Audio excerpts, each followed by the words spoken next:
4 biblical prophecies about Iran being fulfilled right now. Not next year, not someday, this week. 4 specific predictions written 26 centuries ago by 2 different prophets, Jeremiah, Ezekiel. 2 different books, 2 different dimensions of Iran's prophetic future. And here's what most people miss. Iran wasn't always Israel's enemy.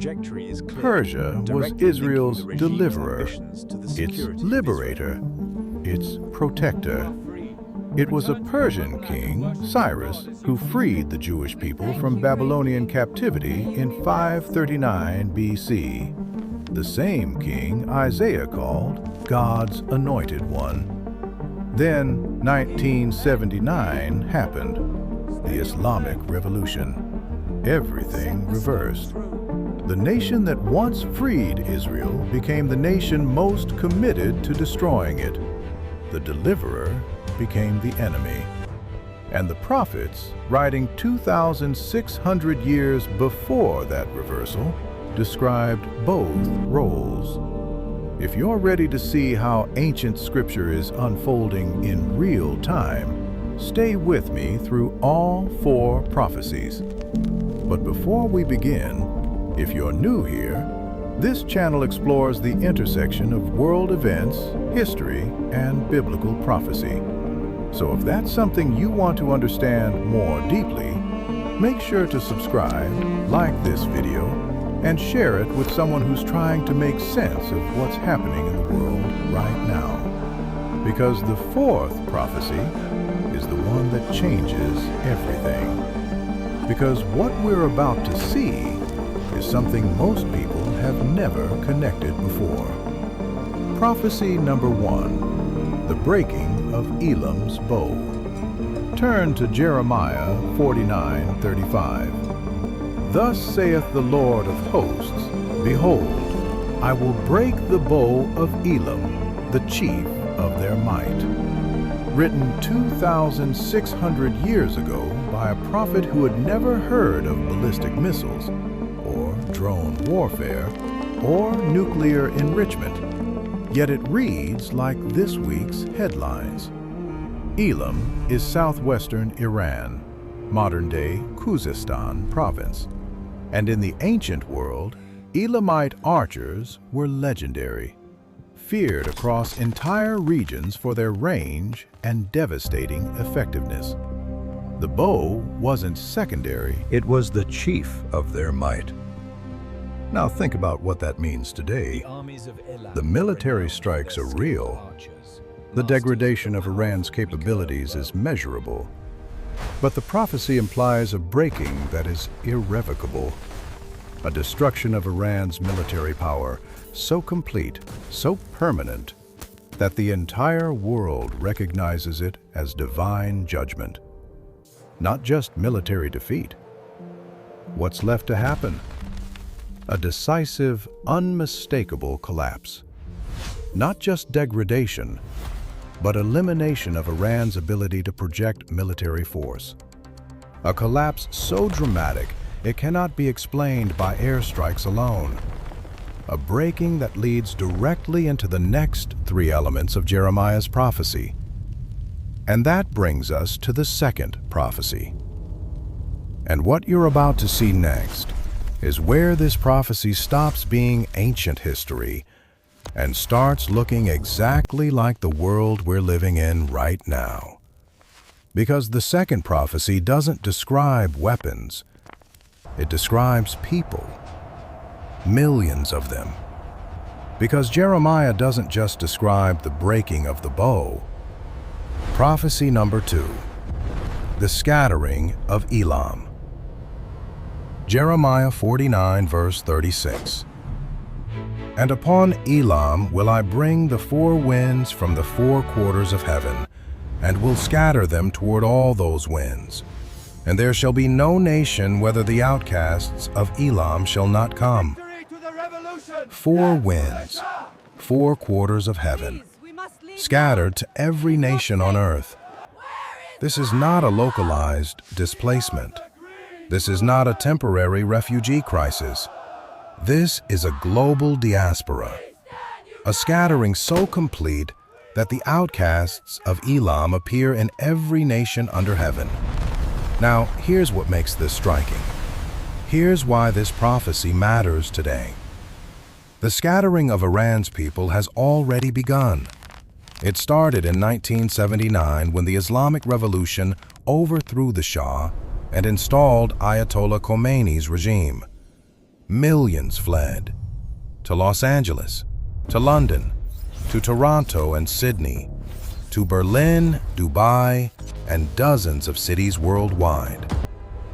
The Iranian diaspora today numbers in the millions. And that scattering has come in waves.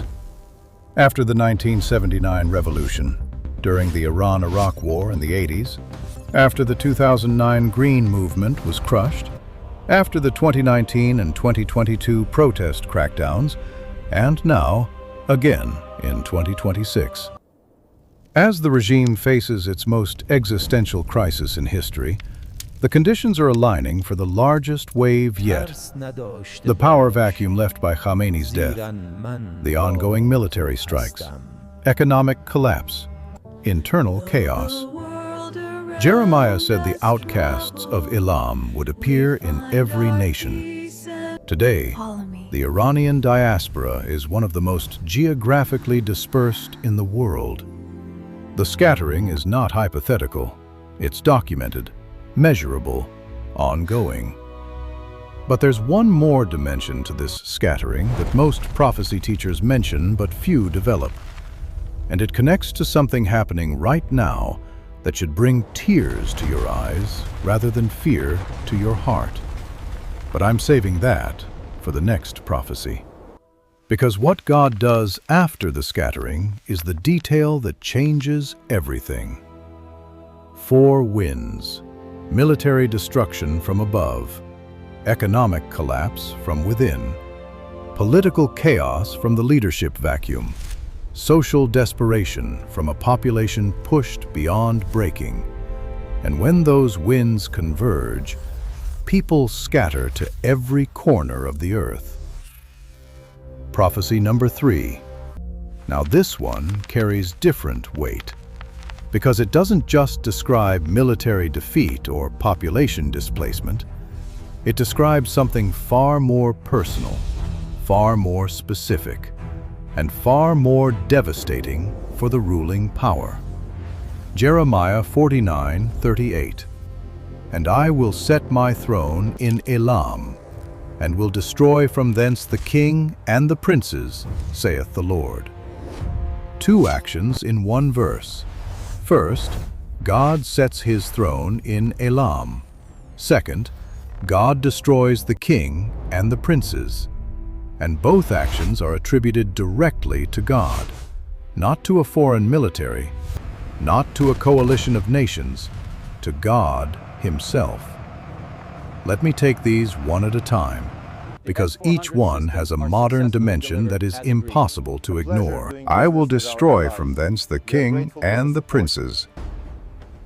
The king, the supreme authority, the ruler who sits at the top of Iran's political, military, and religious hierarchy.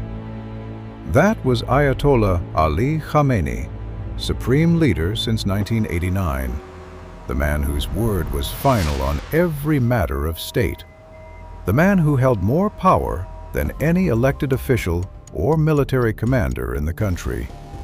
And as of February 28, 2026, Khamenei is dead. Over 40 senior commanders killed. IRGC leaders, government officials, the princes. Jeremiah wrote those words 2,600 years ago.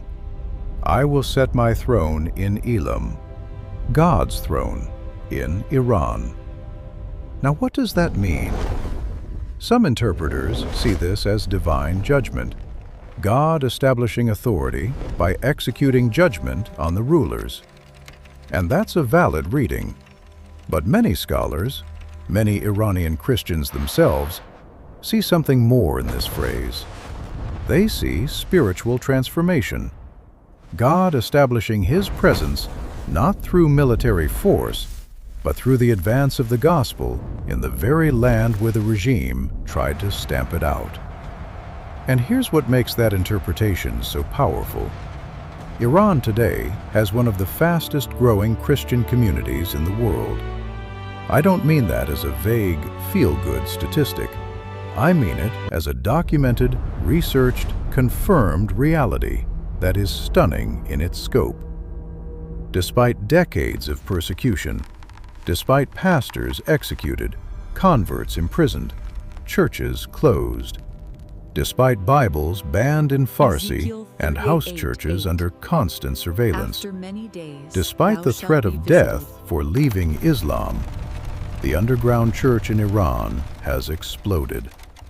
Credible reports suggest hundreds of thousands, possibly over 1 million Iranians, have come to faith in Jesus Christ in recent years. Some organizations tracking persecuted Christians place the number even higher. But here's what's extraordinary: the mechanism of conversion. Iranian believers consistently report they came to faith not through traditional evangelism, but through dreams and visions.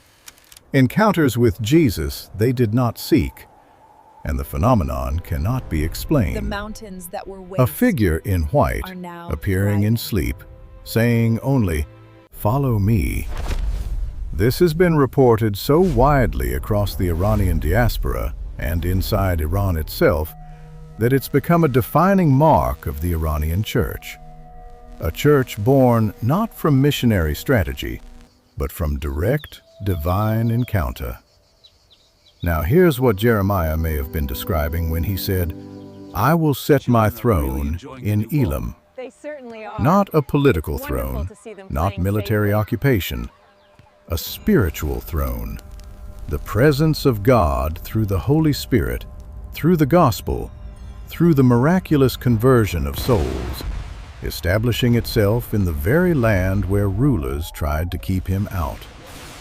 The king and princes are being destroyed, and the throne of God is being established, not through force, but through faith, not through bombs, but through dreams, not through regime change imposed from Washington, but through heart change initiated from heaven. Sometimes judgment and revival unfold at the same time, and what we're witnessing in Iran may be exactly that. The breaking of a regime that persecuted God's people and the simultaneous advance of God's kingdom among the very people that regime oppressed. But before I move to the fourth prophecy, you need to see how Jeremiah ends this oracle.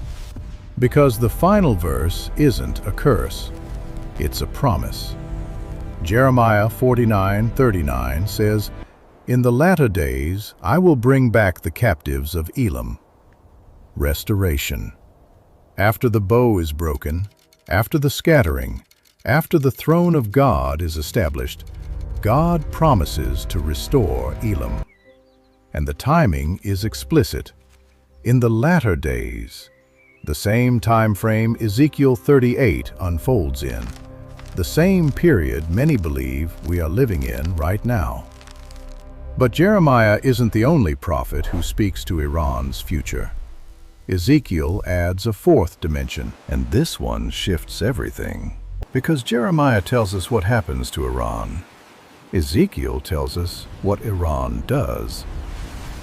In the middle of the most detailed geopolitical prophecy in the entire Old Testament, Ezekiel describes a specific coalition of nations invading Israel in the latter days. And he names one nation you now know very well. Ezekiel 38, verse 5. Persia, Ethiopia, and Libya with them, all of them with shield and helmet.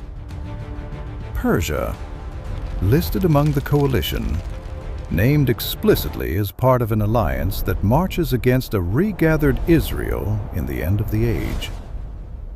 This is where the prophecy moves from Iran's internal crisis to Iran's external role, from judgment within to aggression without. Ezekiel chapter 38 lays out the entire coalition. It's led by Gog from the land of Magog, widely identified with the northern Eurasian power, Russia, or a confederation from the far north. The alliance includes Meshech and Tubal, ancient Anatolian regions now part of modern Turkey, Yes, we should come here more Cush, often. which covers Sudan and the Horn of Africa, Put, ancient Libya and North Africa, Gomer and the house of Togarmah from the northern quarters, and right in the center of that list, Persia. Iran doesn't stand alone in the final conflict. It joins a coalition, a specific, identifiable latter days alliance that marches south against the mountains of Israel. Now here's what makes this striking. Because the coalition Ezekiel described isn't theoretical, it's operational. Russia and Iran have conducted joint military operations in Syria. Russia has sold Iran advanced weapons systems, air defense technology, fighter aircraft components. Russia provides diplomatic cover for Iran at the United Nations Security Council. And here's the detail most analysts miss. A weakened Iran doesn't pull away from Russia, it leans in harder. Nations in crisis don't distance themselves from their strongest partners, they become more dependent. Operation Epic Fury didn't fracture the alliance. It may have just cemented it. Now look at Turkey. Still technically a NATO member, but on a decade-long trajectory away from the West. Turkey purchased the Russian S-400 missile defense system in direct defiance of NATO. It has strengthened economic and energy ties with Russia. And under President Erdogan, its relationship with Israel has collapsed. Erdogan has become one of Israel's most vocal critics in the Muslim world. These aren't future possibilities. These are documented realities happening right now. The coalition Ezekiel described exists in embryonic form. The alliances are built. The shared hostility toward Israel is undeniable. Now, I need to be careful here. These are possible precursors, not confirmation. The coalition has not fully formed into the military invasion Ezekiel prophesied. But the framework is in place. And the question prophecy watchers are asking is simple. How long until it matures? We are watching alignment, not fulfillment. The coalition hasn't formed in its full military configuration. The supernatural intervention described in Ezekiel 38 and 39 has not taken place. But the alignment is closer today than at any previous point in history. Now, here's what makes this striking. Ezekiel doesn't say these nations choose to invade on their own initiative alone. He says God draws them out. Ezekiel 38:4. I will put hooks into thy jaws and bring thee forth. Hooks in the jaws. God places an irresistible pull on these nations, using their own hostility, their own ambitions, their own alliances as the mechanism, but controlling the timing and the trajectory. The coalition doesn't stumble into the invasion. They are drawn sovereignly, purposefully, by a God who uses human choices to accomplish divine purposes. And here's the question that connects this directly to the current conflict. Could the military pressure on Iran right now be part of what creates the hooks? If Iran survives this war weakened, humiliated, radicalized, could the desire for revenge drive it deeper into exactly the kind of coalition Ezekiel described? Could the very war meant to neutralize Iran be the hook that ultimately pulls it toward the prophetic confrontation? Now step back. Ask the question that sits underneath this entire prophecy. Why Israel? Of all the nations on earth, why is this the one that draws a coalition from Russia, Iran, Turkey, and North Africa? The answer has never been political. It has never been strategic. It is spiritual. Jerusalem is the city where God chose to place His name. Israel is the nation through whom God chose to reveal Himself to the world. And the conflict over Israel, the hostility directed at it, the obsessive... Now here's what determines whether this invasion is imminent or still years away. And this is the single most important element in the entire prophecy, because it functions as a prerequisite, a condition that must be in place before the armies march. Understanding this condition, whether it's been met, and how the current conflict might be creating it, that's what separates serious prophetic analysis from headline chasing. Let me read Ezekiel 38:8, because every word matters. After many days thou shalt be visited.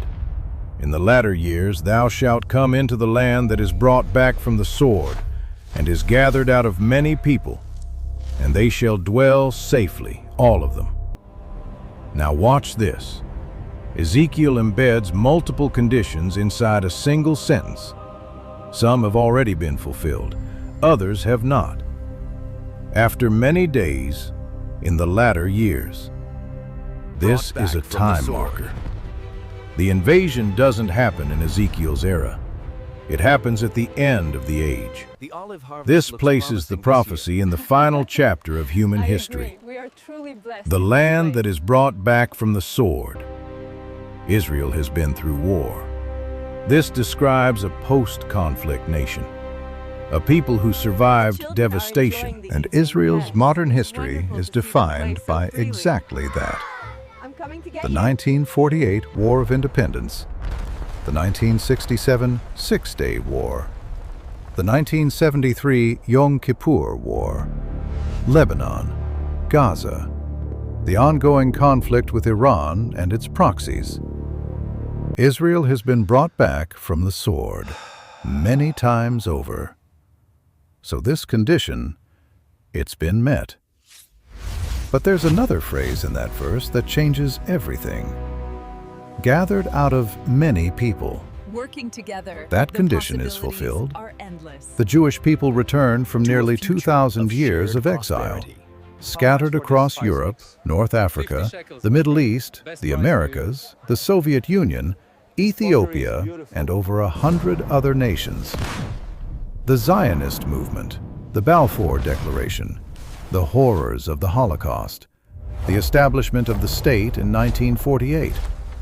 All of it contributed to a regathering that defies every historical precedent. Fulfilled. Next condition. Against the mountains of Israel, which have always been waste. For centuries, those mountains were barren, desolate, sparsely populated under Ottoman and British rule. Mark Twain visited in 1867. He called it a silent, mournful expanse. But since 1948, Israel has transformed those mountains. The Jewish National Fund planted over 250 million trees. The Judean hills are green. The Galilee is cultivated. The mountains that were waste are now thriving.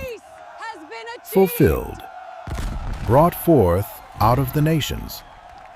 No other nation in human history has been destroyed, scattered for 2,000 years, and then reconstituted in its original territory with its original language and identity. Ezekiel described it 26 centuries before it happened. Fulfilled. And then comes the condition that has not been fulfilled. The one that everything hinges on. They shall dwell safely, all of them. Ezekiel 38:11 expands this with precision. Unwalled villages, at rest, without bars or gates.